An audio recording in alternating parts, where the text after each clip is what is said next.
तो बच्चों अभी तक हम बेलमेंट और प्लेज के नियम पढ़ चुके थे। अब हम पढ़ने जा रहे हैं प्लेज बाय नॉन ऑनर्स। ये एक इम्पॉर्टेंट टॉपिक होता है। वैसे तो ये कहा जाता है कि भाई प्लेज केवल वही क्रिएट कर सकता है जिसके गुड्स हैं, बात भी सही है, लेकिन कुछ केसेस ऐसे हम लोग पढ़ने जा रहे हैं जहां एक व्यक्ति गुड्स का ऑनर नहीं है, उसके बावजूद भी उसके द्वारा क्रिएट की गई प्लेज मानी जाएगी वैलिड।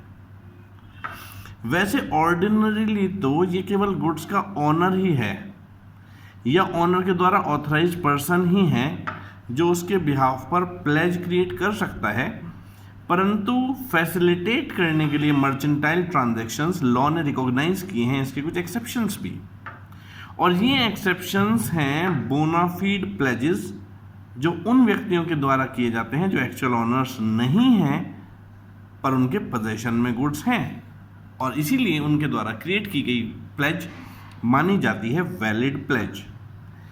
ऐसा केस है सबसे पहला जब मर्केंटाइल एजेंट के हाथों में गुड्स होते हैं और वो प्लेज क्रिएट करता है। एक्चुअली मर्केंटाइल एजेंट तो वो बंदा है जिसे लगभग सारी अथॉरिटीज़ है बिजनेस के ट्रांजैक्शन को चलाने के लिए और ऑर्डिनरी कोर्स में बिजनेस को रन करने के लिए। ऑर्डिनरी कोर्स ऑफ बिजनेस में गुड्स को प्लेज कर कैश क्रेडिट लिमिट लेना, लोन लेना शॉर्ट टर्म का, ये एक regular ordinary course of business है। इसीलिए सभी को पता है कि मर्केंटाइल एजेंट के पास अथॉरिटी होती ही है गुड्स प्लेज करने की।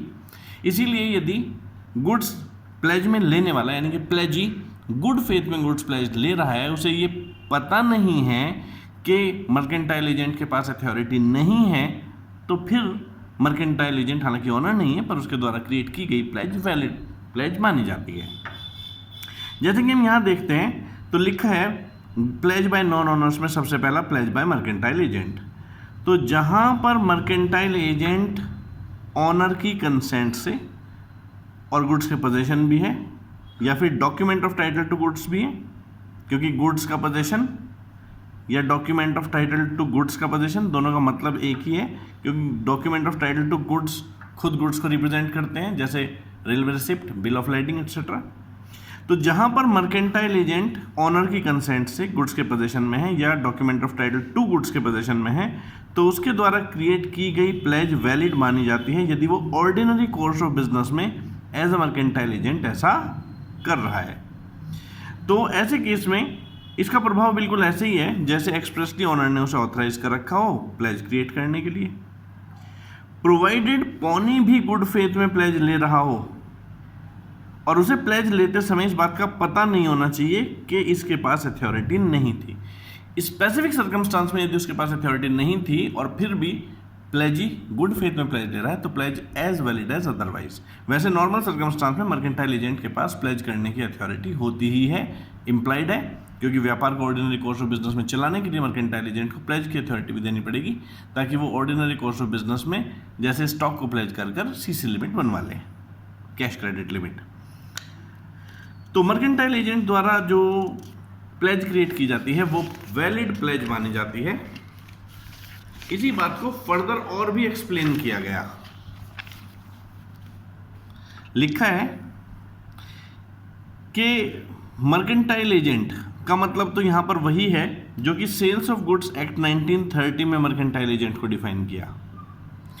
फिर इस बात को एनालाइज किया और कहा एनालिसिस करते हुए, हालांकि जनरली केवल owner of goods pledge create कर सकता है ये एक्ट, लेकिन ये कहता है कि right of certain mercantile agent to pledge provided it is done with the consent of owner of the goods. कि मर्केंटाइल एजेंट के पास भी प्लेज क्रिएट करने का अधिकार तो होता ही है बशर्ते वो ऑनर की मर्जी से किया गया हो। ऐसी प्लेज जो की जाती है ऑर्डिनरी कोर्स ऑफ बिजनेस में वैलिड होती है। प्लेज इफेक्ट की जा सकती है प्लेज ऑफ डॉक्यूमेंट से भी, जैसे रेलवे रिसिप्ट या बिल ऑफ लाइडिंग। क्यों? क्योंकि रेलवे रिसिप्ट या बिल ऑफ लाइडिंग एक तरह से गुड्स के पोजेशन को ही तो रिप्रेजेंट करता है, तो इसीलिए गुड्स हुए या बिल ऑफ लाइडिंग या रेलवे रिसिप्ट हुए दोनों गुड्स को रिप्रेजेंट करते हैं। मर्केंटाइल एजेंट द्वारा जो प्लेज क्रिएट की जाती है उसकी कुछ कंडीशंस ऑफ वैलिडिटी यहाँ पर एक्सप्लेन की है। ये अपने आप में एक सिंपल क्वेश्चन बन के आ सकता है, हालांकि इसके ऊपर प्रैक्टिकल क्वेश्चन भी आया हुआ है। डॉक्यूमेंट ऑफ टाइटल जहाँ पर प्लेज कर दिए जाते हैं, बहुत अच्छा क्वेश्चन था, डिस्कस करेंगे उसे बाद में। अभी यहाँ 178 सेक्शन की जो वैलिडिटी की कंडीशंस हैं उन्हें एक्सप्लेन करते हुए कहा कि मर्केंटाइल एजेंट होना चाहिए बंदा जो गुड्स प्लेज कर रहा है, उसके पोजीशन में या तो गुड्स हो या तो document of title to goods हो, और जो गुड्स का पोजीशन या document of title to position, document of title to goods का पोजीशन आया है वो ऑनर की कंसेंट से आया हो।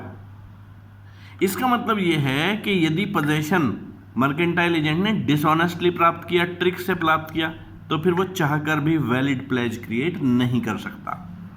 ये पॉइंट बहुत इंपॉर्टेंट है कि पोजीशन जो है वो ऑनर की कंसेंट से ही आया हो, plus ordinary course of business में वो प्लेज क्रिएट कर रहा हो, प्लेजी भी गुड फेथ में ही प्लेज को रिसीव कर रहा हो, प्लेजी को इस बात का कोई आभास ना हो कि प्लेजर के टाइटल में डिफेक्ट है, क्योंकि यदि प्लेजी को पता है कि प्लेजर के टाइटल में डिफेक्ट है तो प्लेज वैलिड हो ही नहीं सकती, क्योंकि वो तो फिर इंटेंशन ही बैड नजर आएगी ना, साफ साफ।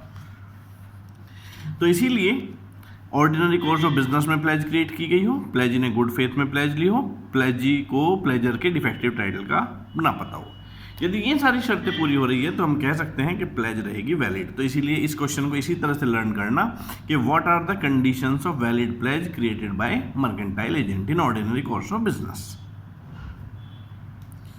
फिर कई बार क्या होता है कि एक पर्सन है, उसके पोजीशन में गुड्स हैं, पर उसने वो गुड्स एक वॉइडेबल कॉन्ट्रैक्ट के तहत हासिल किए थे।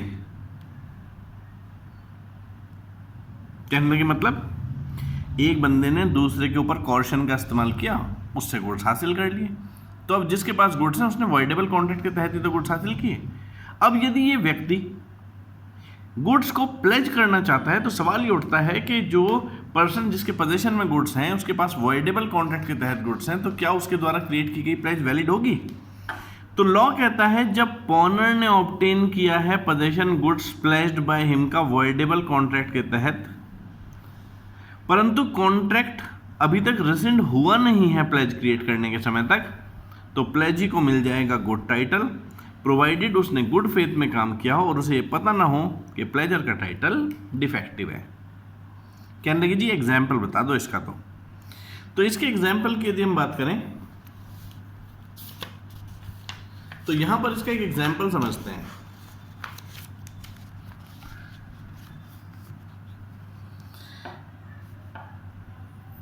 जैसे कि ये हैं मिस्टर एक्स, ये हैं मिस्टर वाई। मिस्टर वाई ने मिस्टर एक्स के ऊपर कॉर्शन का इस्तेमाल किया और उससे गुड्स परचेज कर लिए, जैसे कि 100 रुपये के गुड्स 10 रुपये में परचेज कर लिए। तो हम कह सकते हैं कि यहाँ सेक्शन 19 अब एप्लीकेबल हो जाएगा क्योंकि कॉर्शन का इस्तेमाल हुआ है। तो ये कॉन्ट्रैक्ट मिस्टर एक्स के ऑप्शन पर क्या है? वॉइडेबल।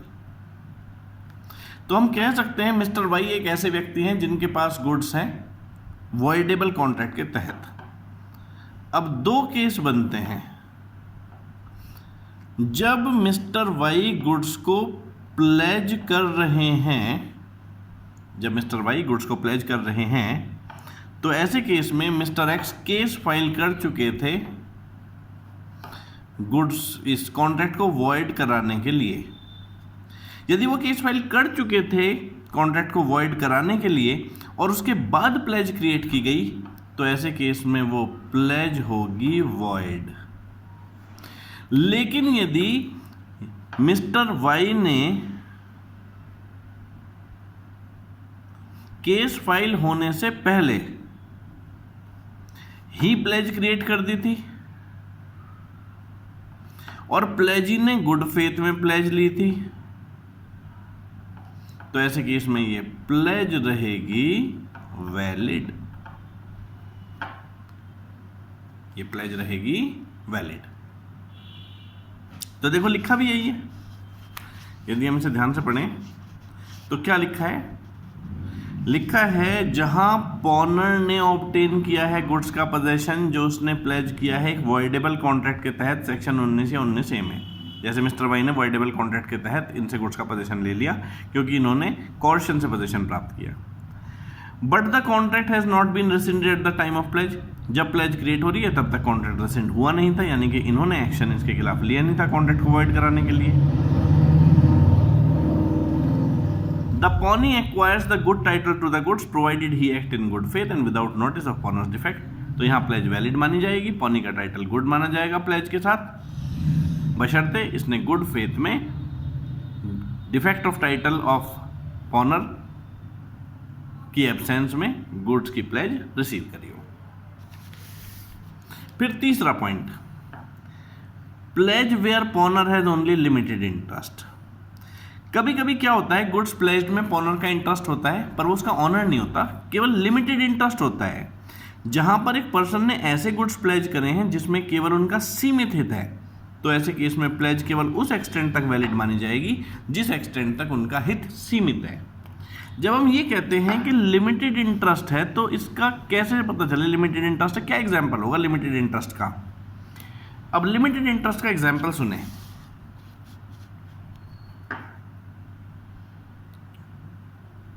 लिमिटेड इंटरेस्ट हुआ क्या, मिस्टर एक्स चले जा रहे थे तो रास्ते में एक गुड्स पड़े दिखाई दिए। गुड्स जो हैं वे डिसरिपेयर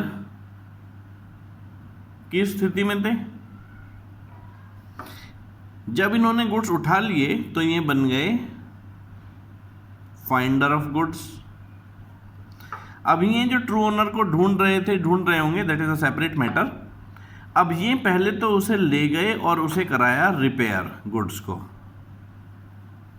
गुड्स को रिपेयर कराने में इनके खर्च हो गए 100 रुपए। गुड्स एक्चुअली 1000 रुपए वैल्यू के थे। तो क्योंकि इन्होंने 100 रुपए गुड्स को रिपेयर कराने में इस्तेमाल किए, वो भी गुड फेथ में, तो 100 रुपए तक का इंटरेस्ट तो इनका क्रिएट हो ही गया। अब मान लो कि इन्हें कुछ पैसों की जरूरत पड़ी तो इन्होंने इस गुड्स को ही कर दिया प्लेज और 800 रुपए इन्होंने लोन के रूप में ले लिए।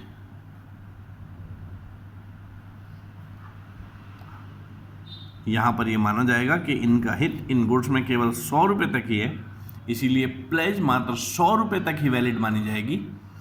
इसका मतलब यह हुआ कि यदि ट्रू ओनर चाहे तो प्लेजी को 100 रुपए देकर गुड्स छुड़वा सकता है। क्यों? क्योंकि प्लेज केवल 100 रुपए तक ही वैलिड थी, इनका इंटरेस्ट केवल 100 रुपए तक ही इन्वॉल्व था गुड्स में। बाकी 700 रुपए कौन देगा? मिस्टर एक्स देंगे। तो ये वो केस है जहां पॉनर का केवल लिमिटेड इंटरेस्ट है। फिर केस आता है प्लेज बाय को ओनर इन पोजेशन। कभी कभी गुड्स जो हैं वे एक से ज़्यादा व्यक्तियों के द्वारा ओन्ड होते हैं, तो उनमें से कोई एक भी बाकी की परमिशन से, जब किसी एक के पोजीशन में है को ओनर के, तो बाकियों की परमिशन से एक को ओनर भी वैलिड प्लेज क्रिएट कर सकता है। बहुत ही सिंपल बात है। यानी कि गुड्स ओन्ड जो थे वे तो एक से ज़्यादा लोगों के द्वारा थे, फिलहाल वो पोजीशन में है किसी एक के, तो वो बाकियों की कंसेंट से जो गुड्स उसके पोजीशन में हैं उनकी प्लेज क्रिएट कर सकता है, और ऐसी प्लेज वैलिड प्लेज मानी जाएगी क्योंकि बाकी ओनर्स की कंसेंट यहां है।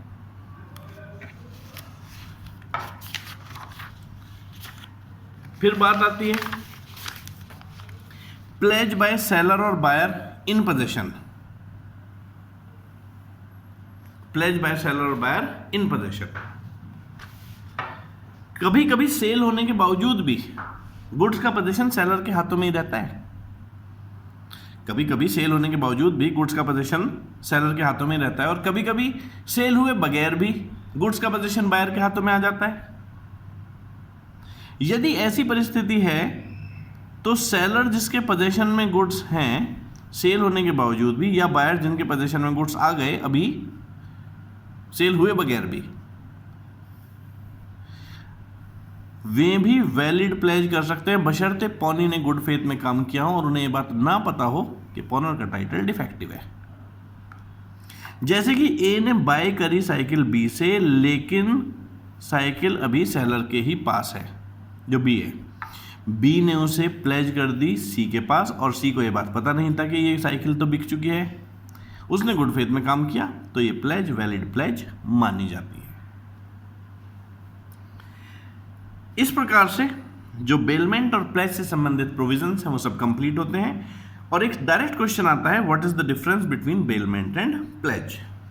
तो ये जो डायरेक्ट क्वेश्चंस हैं, यदि ये पेपर में आ जाए तो मज़ा ही आ जाता है। यदि आप याद करके गए हैं, सोच सोच के लिखने में तो पॉइंट्स याद नहीं आते, तो इसीलिए यदि आप याद करके गए हैं तो बस मज़ा है। यदि आपने रट रखे हैं इसके सारे पॉइंट, जैसे बेसिस ऑफ डिस्टिंक्शन रट गए, अंदर का आपको पूरी नॉलेज है, तो आपने बेसिस ऑफ डिफरेंस को याद करके सारे पॉइंट्स लिख दिए तो आपको बड़े अच्छे नंबर मिलते हैं। तो क्या फ़र्क है बेलमेंट प्लेज में? मीनिंग को यदि हम लेकर देखें तो बेलमेंट एक ट्रांसफर ऑफ गुड्स है एक व्यक्ति के द्वारा दूसरे व्यक्ति को किसी स्पेसिफिक पर्पस के लिए। तो जब ऐसे केस में एक व्यक्ति किसी विशेष पर्पस के लिए दूसरे को गुड्स सौंप देता है तो उसे कहते हैं बेलमेंट। हालांकि जब गुड्स एक व्यक्ति दूसरे को सौंप देता है सिक्योरिटी फॉर रीपेमेंट ऑफ डेप्ट के लिए तो उसे कहते हैं प्लेज। यानी कि प्लेज भी है तो आफ्टर ऑल एक बेलमेंट ही, क्योंकि यहाँ स्पेसिफिक पर्पस क्या हो गया? सिक्योरिटी। पर इसके अलावा यदि कोई पर्पस है तो हम उसे बेलमेंट पुकारेंगे, ना कि प्लेज। दूसरी बात, जो पर्सन गुड्स डिलीवर करता है बेलर कहलाता है, जिसे डिलीवर करते हैं बेली कहते हैं। पर यहाँ पर उनके लिए वर्ड इस्तेमाल होता है प्लेज के केस में पॉनर और पॉनी। जब हम बेलमेंट की बात करते हैं तो बेलमेंट हो सकता है किसी भी पर्पस के लिए, सेफ कस्टडी के लिए सामान रखवा दिया, रिपेयर के लिए सामान दे दिया, गुड्स की प्रोसेसिंग के लिए गुड्स का सामान दे दिया, तो वो बेलमेंट। लेकिन जब सिक्योरिटी फॉर पेमेंट ऑफ डेप्ट या security for performance of promise के लिए सामान दिया जाता है तो उसे बोलते हैं प्लेज। बेलमेंट तो विदाउट कंसिडरेशन भी हो सकती है, विद कंसिडरेशन भी हो सकती है, लेकिन प्लेज तो होती ही कंसिडरेशन के लिए है। फिर बात आती है गुड्स बेचने के अधिकार की। बेली के पास गुड्स बेचने का अधिकार नहीं होता। हालांकि बेली के पास गुड्स बेचने का अधिकार नहीं होता, इवन जो चार्जेस फॉर बेलमेंट है वे अभी ना भी पे हुए हों। बेली के पास अधिकार है, लिमिटेड अधिकार, और वो क्या है कि वो लियन एक्सरसाइज कर सकता है। लेकिन प्लेज के केस में पॉनी के पास हमेशा गुड्स बेचने का अधिकार होता है, क्योंकि प्लेज होती ही इस शर्तों पर है। क्योंकि प्लेज होती ही शर्तों पर है कि आपने पेमेंट नहीं किया तो मैं आपको आपके गुड्स बेच दूंगा। यूज करने की बात आती है, क्या गुड्स यूज किए जा सकते हैं? हाँ, बेली तो यूज कर सकता है गुड्स, लेकिन केवल और केवल जो पर्पस बेलमेंट के टर्म्स में स्पेसिफाइड है उनके लिए, और किसी पर्पस के लिए नहीं। पर प्लेजी के पास गुड्स को यूज करने का कोई अधिकार नहीं होता, वो सेफ कस्टडी में उन्हें रखता है सिक्योरिटी फॉर पेमेंट और परफॉर्मेंस ऑफ प्रॉमिस। तो ये 6 पॉइंट ऑफ डिफरेंस यहाँ पर समझाए गए हैं, ये बहुत इंपॉर्टेंट थे। ये क्वेश्चन डायरेक्ट क्वेश्चन होता है। इसके अलावा वैसे हर चैप्टर में समरी भी दी गई होती है। स्टूडेंट को हमेशा कोशिश करनी चाहिए कि समरी भी रीड कर ले, क्योंकि उसमें भी कुछ महत्वपूर्ण बातें तो बता ही दी गई होती हैं। जैसे यहाँ पर भी कुछ महत्वपूर्ण बातें बताई गई हैं। जैसे यहाँ पे सवाल उठा कि क्या बैंक में पैसे जमा कराना बेलमेंट है? तो आंसर है नहीं, बैंक में पैसे जमा कराना बेलमेंट नहीं है, क्योंकि पहली बात तो मनी गुड्स के केस मनी गुड्स की कैटेगरी में आती नहीं है, और बेलमेंट के केवल गुड्स के रेस्पेक्ट में हो सकता है। और दूसरी बात, वैसे भी बैंकर को वे सेम नोट तो लौटाने की जरूरत नहीं पड़ती ना जो हमने जमा करे हैं, तो इसीलिए बैंक में पैसा जमा कराना बेलमेंट नहीं है। तो क्या बैंक लॉकर में वैल्यूएबल्स रखना बेलमेंट है? तो आंसर है नहीं। बैंक लॉकर में सामान रखवाना भी बेलमेंट नहीं है। कारण यह है कि बेलमेंट के दौरान जब हम गुड्स का ट्रांसफर करते हैं पोजेशन, तो वो पोजेशन होल ट्रांसफर होना चाहिए। परंतु जब हम वैल्यूएबल्स रखवाते हैं तो ऐसे केस में 2 चाबी होती हैं, एक हमारे पास एक बैंकर के पास, तो हमने उन्हें एक्चुअली पोजीशन दिया ही नहीं होता, क्योंकि लॉकर हमारी चाबी के बगैर खुल ही नहीं सकता। तो इसी वजह से लॉकर में सामान रखवाना भी बेलमेंट नहीं होता, क्योंकि कस्टडी और पोजीशन पूरी तरह से हमने बैंक को नहीं सौंपे होते हैं। तो इस तरह के कुछ पॉइंट्स होते हैं जो कई बार चैप्टर के अंदर नहीं होते पर समरी में दिए गए होते हैं और उन पर फिर क्वेश्चंस बन सकते हैं, इसीलिए हमें समरी भी पूरी डिटेल में पढ़नी चाहिए और उसके बाद जो क्वेश्चंस दे रखे हैं वो भी पूरी डिटेल में पढ़ने चाहिए। इसके साथ ये चैप्टर हो जाता है समाप्त। Thank you.